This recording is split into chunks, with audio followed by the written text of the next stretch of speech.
हर आदमी अपनी लाइफ में, अपनी ज़िंदगी में एक बार ज़रूर सोचता है कि वो अपना खुद का बिज़नेस करेगा, अपने खुद के लिए कुछ काम करेगा और जो भी पैसे हैं, जो भी वो काम करे, वो सारे पैसे उसे मिले।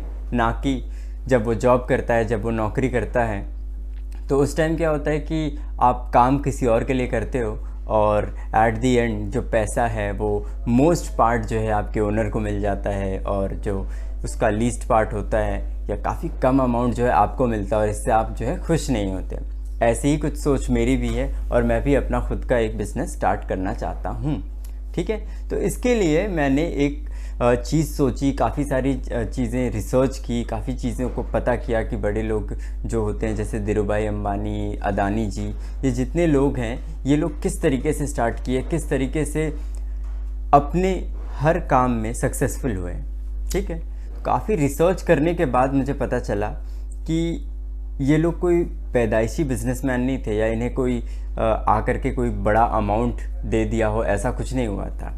इन्होंने खुद अपने बलबूते पे स्टार्ट किया था और थोड़े थोड़े ग्रोथ से इन्हें सारा सक्सेस मिला है। ठीक है, तो इन्हें सक्सेस कैसे मिला? कोई भी बिलियनर आज के डेट में देख लो, मिलियनर देख लो, कोई भी बिलियनर या मिलियनर, मोस्टली जो सेल्फ मेड बिलियनर या मिलियनर होते हैं, वो लोग कमाने के लिए एक ऐसा बिजनेस ढूंढते हैं जिसमें वो अच्छे हों, है ना। एंटरप्रेन्योरशिप जिस टर्म के बारे में आजकल बहुत फैशन में है, ये एंटरप्रेन्योरशिप कोई ऐसी चीज़ नहीं है जिसके लिए आपको बिल्कुल नया आइडिया चाहिए, बिल्कुल एकदम मतलब इस दुनिया से बाहर होना चाहिए वो आइडिया, ऐसा कुछ नहीं होता है। Entrepreneurship is all about getting things together. मैंने काफ़ी रिसर्च की तो ये चीज़ मुझे पता चली कि ज़रूरी नहीं है कि एंटरप्रेन्योरशिप में आप जो है किसी चीज़ में बहुत बेटर हैं तभी जो है आप एंटरप्रेन्योरशिप कर सकते हैं। आप बेटर चीज़ों को अगर एक साथ भी कर दें तो भी आप एक एंटरप्रेन्योर बन सकते हैं। रितेश अग्रवाल हो गए, ओयो के फाउंडर, या ओला कैब हो गई, इसमें इन लोगों ने, ये जो एंटरप्रेन्योर्स थे, इन्होंने कुछ अलग नहीं किया। इन लोगों ने बस एक एग्रीगेटर प्लेटफॉर्म बनाया जहां पर लोगों की प्रॉब्लम, यानी जो कस्टमर्स हैं उनकी प्रॉब्लम, आपके मेरे जैसे लोगों की प्रॉब्लम सॉल्व होती है और साथ ही साथ जो लोग उसको लोकली प्रोवाइड कर रहे थे, अनऑर्गेनाइज सेक्टर था, वो भी, उनको भी एक अपना बिजनेस मिल जाता है। ठीक है, तो दोनों की प्रॉब्लम सॉल्व हो रही थी और इसी का एक छोटा सा portion in the form of commission ये company as a aggregator platform ले लेती है और इससे काफ़ी बड़ा प्रॉफिट जनरेट कर लेती है ना। स्टार्टअप्स खैर काफ़ी लॉस में हैं, लेकिन जो ये बिज़नेस हाउसेस हैं, इंडस्ट्रियलिस्ट्स हैं, वो लोग कभी लॉस में जल्दी नहीं जाते हैं। इसका स्टार्टिंग जो तरीका है, जो एक बिज़नेस करने का तरीका जो मुझे समझ में आता है और जो काफ़ी लोगों ने अप्लाई किया है, काफ़ी बड़े बिजनेसमैन्स ने अप्लाई किया है, बिज़नेस कोई अलग रॉकेट साइंस तो है नहीं, वो एक रेसिपी है। अगर आप उस रेसिपी को सही से बनाते हो तो डेफिनेटली आपको आपका जो मन चाहा रिज़ल्ट है वो मिल जाएगा। कभी भी आपको प्रॉब्लम्स नहीं फेस करने पड़ेंगी। अगर आप बिज़नेस में सोचते हो कि मैं एक ऐसा बिज़नेस करता हूँ जिसके बारे में मैं कुछ नहीं जानता, है ना, आप सोचते हो कि चलो मैं ना एक स्टील इंडस्ट्री खोल देता हूँ। आप काम करते हो कॉल सेंटर में, आप काम करते हो एक नॉर्मल अकाउंटेंट की तरह, बट आप खोलना चाहते हो स्टील की इंडस्ट्री। स्टील इंडस्ट्री में आपको स्टील का कुछ भी नहीं पता और आप उस बिज़नेस में जाते हो जिसकी इन्वेस्टमेंट्स करोड़्स में जाती है ना। करोड़्स में इन्वेस्टमेंट है और आपको उसका प्रोसेस भी नहीं पता कि वो बिज़नेस ऑपरेट कैसे करता है।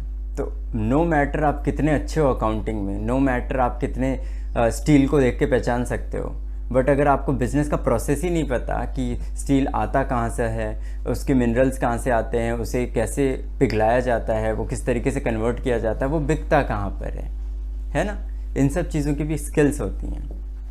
तो मेरे हिसाब से और जो मुझे लगता है जो सही तरीका है, सबसे पहले अपने मेन इनकम स्ट्रीम पे फोकस करना चाहिए। सपोज़ अभी आप जॉब कर रहे हैं तो आपको जॉब पे फोकस करना चाहिए, ज़्यादा से ज़्यादा कैपिटल इकट्ठा करनी चाहिए अपने लिए। कभी भी सही टाइम नहीं आता कि इस टाइम जो है मैं अपना बिज़नेस खोल दूंगा और मैं सक्सेसफुल हो जाऊंगा। टाइम हमेशा वही सही होता है जिस टाइम आपको लगता है कि मुझे अब ज़िंदगी में कुछ करना है, आज ही हमेशा सही समय होता है। और कभी आप रिग्रेट नहीं करोगे कि मैंने आज खोल दिया या आज मैंने अपना बिजनेस स्टार्ट कर दिया तो यही गलती कर दी ना, कभी नहीं। आपको हमेशा प्राउड होगा कि मैंने स्टार्ट किया था, मेरे पास कैपिटल नहीं था फिर भी। और इन सब चीज़ों से ना आप काफ़ी चीज़ें सीखोगे। सबसे बेस्ट तरीका ना बिज़नेस करने का ये रहता है कि आप उस बिज़नेस में जाओ, आप उसमें जॉब करो, उस चीज़ को समझो। जैसे धीरू भाई अंबानी ने क्या किया था, उन्हें अपना पेट्रोल का बिज़नेस खोलना था, तो इंटेंशनली या अनइंटेंशनली उन्होंने जो है एक पेट्रोल पंप पे काम किया। उन्हें पता चला कि पेट्रोल पंप में कहाँ से तेल आता है, कितना लोडिंग ज़रूरी है, कितने कस्टमर्स आते हैं, कितना डेली का प्रॉफिट बन जाता है। इन सब चीज़ों पे हल्की हल्की पकड़ है। आपके और मेरे जैसे लोगों को इतना नहीं पता होगा, बट एक आदमी जो कि वहाँ पे काम करता है उसको ज़रूर इतना पता होगा जितना हम दोनों को नहीं पता या हम लोगों को नहीं पता, है ना। तो ये ज़रूरी है कि आप उस चीज़ पे ध्यान दें। जो भी बिज़नेस में आप जाना चाहते हैं, जिस भी मॉडल पे जाना चाहते हैं, उस पे जाएं। कट।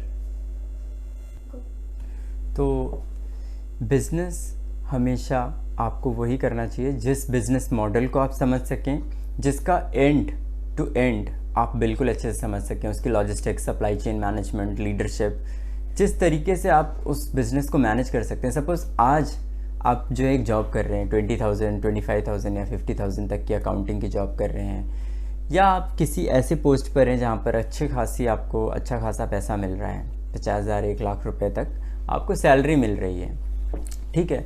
और अचानक से आपको बोल दिया जाए कि मैं आपको 1,000 करोड़ की बिज़नेस ऑपरेट करने के लिए देता हूँ और आपको जो है मंथली बेसिस पे इससे रेवेन्यू भी कमा के देना है, एक अच्छा प्रॉफिट मार्जिन भी कमा के देना है, और आप उस बिज़नेस को बिल्कुल नहीं जानते, और वो वर्किंग बिज़नेस को भी आप ख़राब कर सकते हैं क्योंकि आप उस मॉडल को नहीं जानते, वो कैसे ऑपरेट करता है नहीं जानते, काम क्या होता है नहीं जानते, उसका जो प्रोडक्ट है वो बिकता कहाँ पर है ये भी नहीं जानते, बिकता कैसे है ये भी नहीं जानते। इसीलिए कहा जाता है कि आपका मैनेजमेंट स्किल इम्पॉर्टेंट है, आपकी कम्युनिकेशन स्किल इम्पॉर्टेंट है, आपकी सेल्स स्किल इम्पॉर्टेंट है ना। तो अगर आप सोचते हैं कि आपको बिज़नेस करना है तो सबसे मोस्ट इम्पॉर्टेंट स्किल है सेल्स स्किल। आप सेल्स किस तरीके से करते हैं, आप ऑब्जेक्शन हैंडलिंग किस तरीके से करते हैं, अर्जेंसी क्रिएशन किस तरीके से करते हैं, आपकी कम्युनिकेशन स्किल कैसी है, क्या आप सामने वाले को अडाप्ट कर लेते हैं, क्या आप उसको कन्विंस कर पाते हैं। ये दो चीज़ें इतनी इम्पॉर्टेंट हैं कि आपके पास अगर मैनेजमेंट करने का कोई भी अनुभव नहीं है फिर भी आप एक मैनेजर रख के उस चीज़ को मैनेज करा सकते हैं, ऑपरेट कर सकते हैं बिज़नेस को। बट अगर आपको सेल्स नहीं आती और आपका सेल्स पर्सन चला जाता है तो एट द एंड सारी चीज़ें आपके कंधों पे आ जाएंगी, और वो चीज़ जो है आपको देखनी पड़ेगी कि मैं अब इस बिज़नेस के सेल्स को किस तरीके से मैनेज करूं, है ना। इट्स कम्प्लीटली आप इस तरीके से सोच सकते हैं कि फॉर इंस्टेंस आप ये ले सकते हैं कि इन केस आपके ऑफिस से सारे वर्कर्स चले जाते हैं, सारे लेबर्स चले जाते हैं, तो क्या आप एक एक काम खुद से कर सकते हैं, क्या आप उनसे अच्छा कर सकते हैं। अगर आप उनसे अच्छा कर सकते हैं तो ये चीज़ आपको एक कंट्रोल देगी कि आगे चल करके in case of emergency, in case of urgency आप उनसे बेटर काम करके दिखाएंगे और आप उनसे बेटर काम और आउटपुट निकाल भी सकते हैं। बट इसका मतलब ये नहीं है कि आपको करना है, इट्स जस्ट कंट्रोल जो आपको मिलता है, एक कॉन्फिडेंस आपको मिलता है कि in case something happens, something worst happens, तो मैं ये चीज़ कर सकता हूँ। मुझे ऐसा नहीं कि मुझे कुछ नहीं पता इसके बारे में। आप स्टील एंड टू टो बना सकते हैं अगर, तो आप बिल्कुल उस इंडस्ट्री में जा सकते हैं। बट अगर आपको स्टील के बारे में कुछ नहीं पता, मेरी तरह या लोगों की तरह आपको इतना पता है कि स्टील के तो सिर्फ बर्तन होते हैं, तो फिर आपको नहीं जाना चाहिए इस इंडस्ट्री में। इंडस्ट्री वही चुनिए जिस इंडस्ट्री को आप पूरे अच्छे से जानते हैं और उस इंडस्ट्री में आप किसी तरीके की वैल्यू एडिशन कर सकते हैं अपनी कंपनी को ला करके। आप कॉस्ट कटिंग में दे सकते हैं, कॉम्पिटिटिव एडवांटेज दे सकते हैं, अपने लिए मोट बिल्ड कर सकते हैं, क्योंकि इनके बिना तो आप नहीं जा सकते। वॉरेन बफेट का एक कोट है कि if you don't have a competitive as please don't compete.